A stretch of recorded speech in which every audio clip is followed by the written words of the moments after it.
This is dedicated to all those Jehovah's Witnesses and Hare Krishnas who have tried in vain to make a believer out of me. The first thing any would-be evangelist needs to be aware of is the vast number of competing religious ideologies.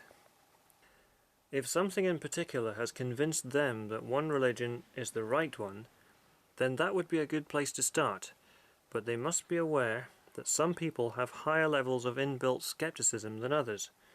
They will require more than an earnest storyteller. They will require evidence. This leads us to the problem of faith. Of course, not everyone would think of faith as being problematic, but there are a lot of people, especially in this age of easily accessible information, who will point-blank refuse to accept a supernatural or religious proposition without some hard evidence to back it up. As anyone who has looked into the claims of different religions will know, there are many fascinating anecdotal testimonies to choose from, but virtually nothing which would stand up in a court of law. Plenty circumstantial evidence, but no smoking gun. The Bible, Quran, and other holy books tell us that they are right. But logic tells us that if two different books describing different supernatural gods with different properties in stories which conflict in any way, that they can't both be right. So the person trying to gather new converts will need to give a reason for their version being the right one. Otherwise, the skeptic will remain unconvinced. It won't be enough at this point to tell them that you feel it in your heart, whether that be the Holy Spirit, Krishna, or Jesus, or something else. If you bring this up, then the likely response will be, how do you know exactly what that feeling is? Or, can you also feel this in your brain?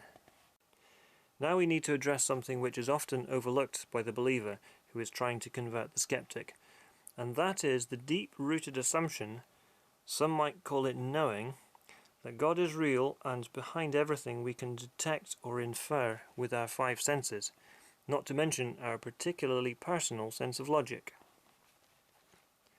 This very strong conviction, this certainty which can be as strong as knowing that Barack Obama is the US President, even though most have only ever seen him on TV rather than face to face, this conviction is not shared by the skeptic. So the strong believer has to wonder, why don't these other people, these skeptics, these atheists, see what is so obvious to them? What makes them blind to the glory of God? To which the skeptic might reply, we don't think that there is anything there.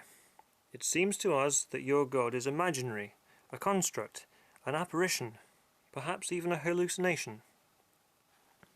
In a way, the difference between believers and unbelievers, theists and atheists, is that one group focus their attention on what is definitely there, that which can be photographed, detected and measured by anyone at all, versus those who focus their attention on what seems to be there, that which other members of the same religion all agree on, but many others don't.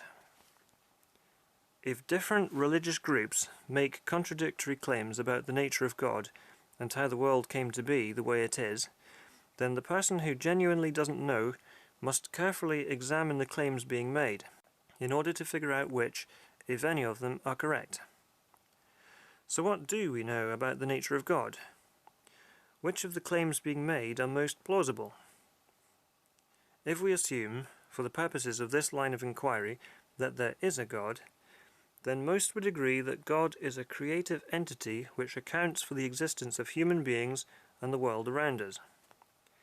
So God must be able to create living organisms as well as inanimate objects, which all have properties which conform to the laws of physics, which God is presumably also accountable for. How this was done is not known, and that it was done tends to conflict with the natural processes which humans have gained an understanding of in recent history. Now this brings us to the supernatural questions. First of all, what is the supernatural? Some would say that it's a kind of magic, something the skeptic would argue has natural explanations for, whether it be the illusions of a conjuring trick or some phenomenon which the observer isn't familiar with. So the person who is arguing for the supernatural hits a brick wall. a statement that something is either beyond nature, whatever that means, or is magic. This is a very important point which religious people should be aware of, but often aren't. When someone says that the explanation for something is God, or that God did it, the skeptic will then ask, what is God? Which takes us back to where we were a minute ago.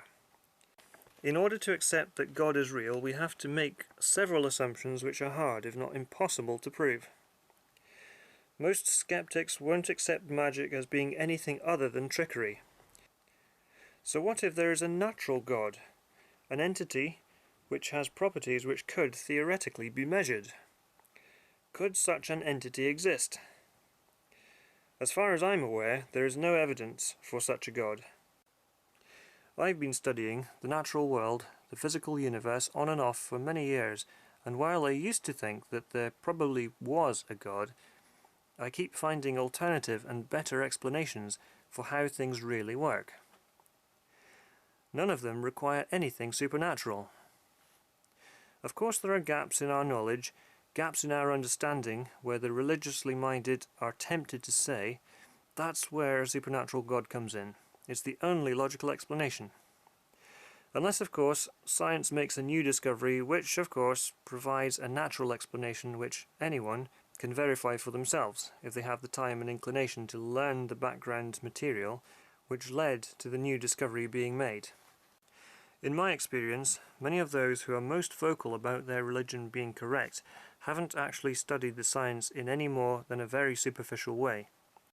I don't want to be mean, but there are a number of Christians who are described as moderates or progressives who do accept the findings of science and don't interpret their holy books literally. I have a lot more time for these guys, even if I'm unconvinced by their religious arguments. It does mean, though, that the God they worship is quite different from the supernatural God of the literalists, who defies science, answers prayers, and performs miracles. I hope this was helpful to those who want to convert me to their particular religion. There is a lot more to it, but those are some of the main obstacles which prevent a person like me from becoming religious. Thank you for watching, and see you in the next video.